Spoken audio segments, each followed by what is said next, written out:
It's another edition of Time About the Movies, and today we're taking a look at the movies of January 17th, 1992. We got 3 movies to look at today, so let's just go ahead and jump right on into it.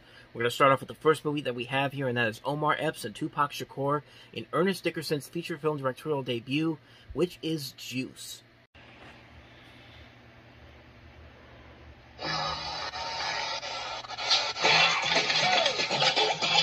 Enter the dragon. As I start the record, attack the banging rappers on the bandwagon. Feel the fury of a venom, game with men on slaves. You know you are sexy.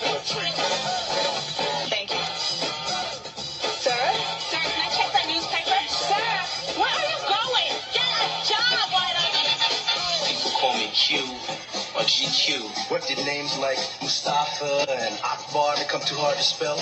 Oh, well, I'm serious now. Well, I'm serious too, Raheem, and this does not make you a man. I should let you have her. Don't you remember? I let you have her. Almost empty.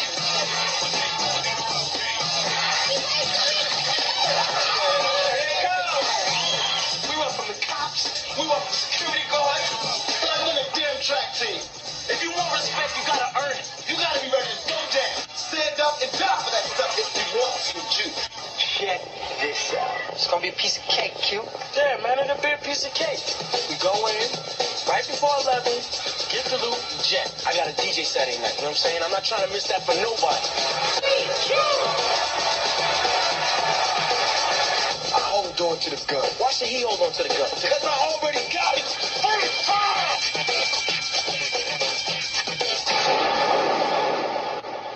You didn't have to shoot him, man. Move. I want to ask you boys some questions. Did you leave the club at any time tonight? You're mixed up in it, aren't you? I think Bishop lost it, man. Go tell them. I'm the one y'all need to be worried about. Hey, yo, man. If you didn't do nothing, then you got nothing to worry about. I know who killed him. Do him in if I have to.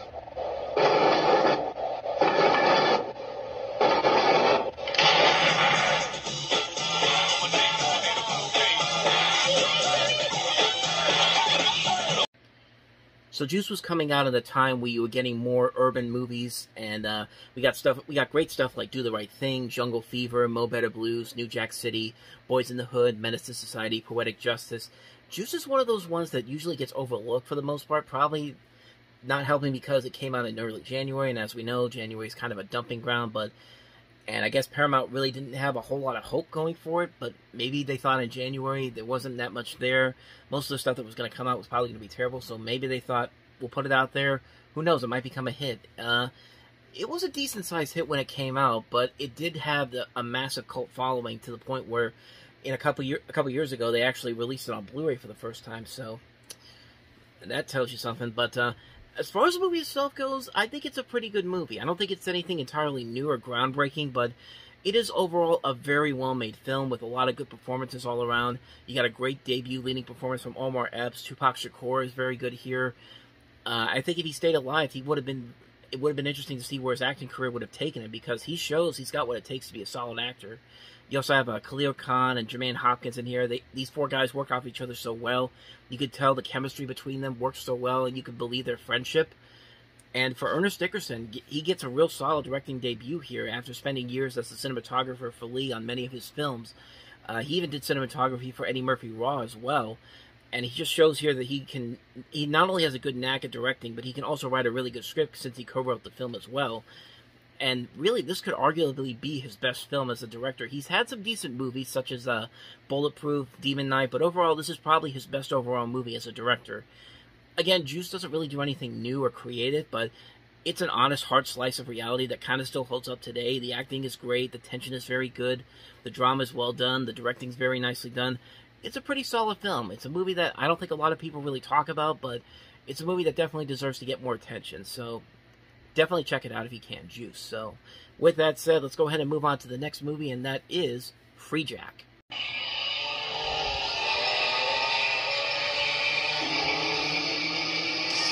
Alex Furlong is about to die.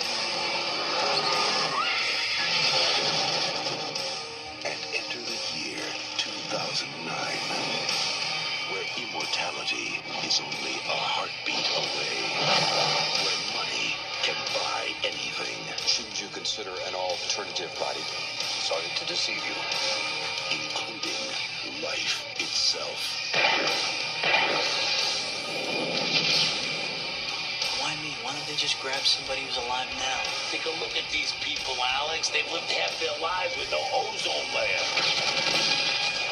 Tell me who's behind all this. I'm sorry.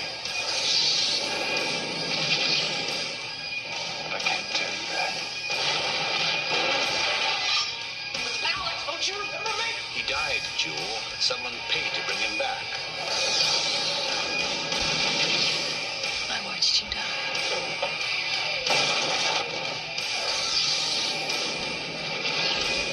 Welcome to my mind. Don't resist. Lose your mind, and you can live forever.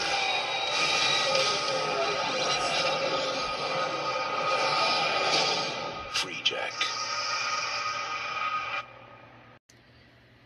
Yeah, right from the trailer, you could pretty much see where this really went wrong. I mean, just that trailer alone, some of the reaction shots are so hilariously bad. Like, this is a mess of a movie. Like, this is a movie that you can definitely tell had a lot of problems behind the scenes.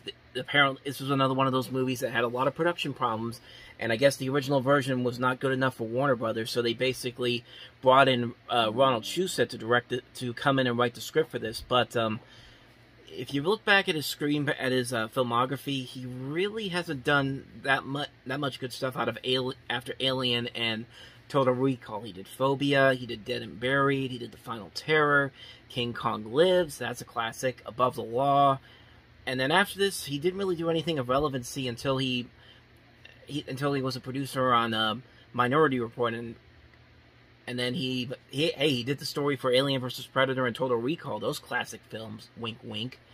But yeah, this movie is a mess. This is a terrible, terrible movie, and it's not that it has a bad idea to it. It has some good ideas to it, but just the execution, the visuals look so bleak and so uninspired on so many levels. I mean, Emilio Estevez is trying his best here. Anthony Hopkins is, but everyone else. I take that back. Anthony Hopkins was doing terrible in this. Like, he has no personality in this movie. He's just the generic villain. And in any other year, a bad movie like this would have cost him a chance to win an Academy Award, because this is the type of thing where people try to sabotage Oscar contenders. It happened with Eddie Murphy, with Norbit after he was nominated for Dreamgirls. It happened with Hugh Jackman when they released movie 43 when he was up for Les Miserables. But apparently not. It doesn't hurt Anthony Hopkins, because he won the Oscar that a couple months later for The Silence of the Lambs. Just Mick Jagger, really? Like, I have no doubt that Mick Jagger's probably a good actor and probably has a good idea to make fun of himself, but he just looks like he looks like he doesn't even want to be in here. It's just like Mick Jagger has personality, and this movie just looks like it sucked it out of him. And Rene Russo, God rest her soul, she's trying her best with these.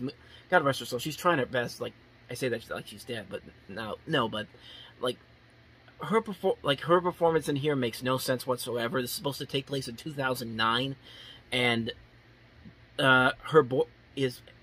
see her in 1991, and she doesn't age a bit. Like, she has not aged whatsoever. But I mean, if you've seen Rene Russo in between 91 and 2009, she did age a bit. Not horrible, but just enough that you could definitely notice the differences between her in 91 and her in 2009. And in this movie, it's just like, nope, she hasn't aged one day. It's just like, okay. This is a mess of a movie, is what I'm trying to say here. This is a terrible movie with some good... It has good ideas to it, but it just falls into the same trap that every bad sci-fi movie that's trying to start a franchise fails to do. And it's like, it's trying to create another Blade Runner, pretty much. And Blade Runner was one of those rare things that just... It's hard to topple.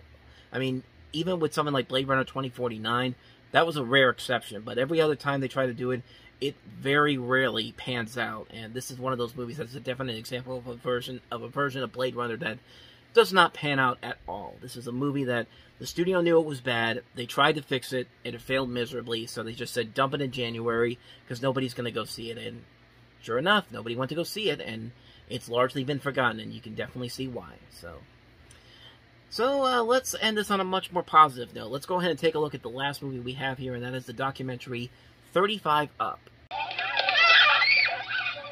This is no ordinary outing at the zoo. It's a very special occasion. We've brought these children together for the very first time.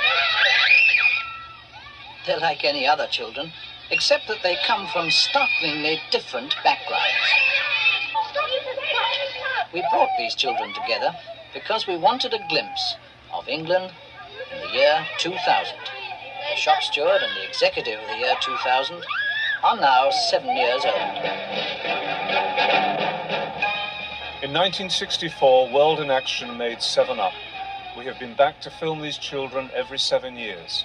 They are now 35. So I had to take some clips from the actual movie itself because the trailer was not online.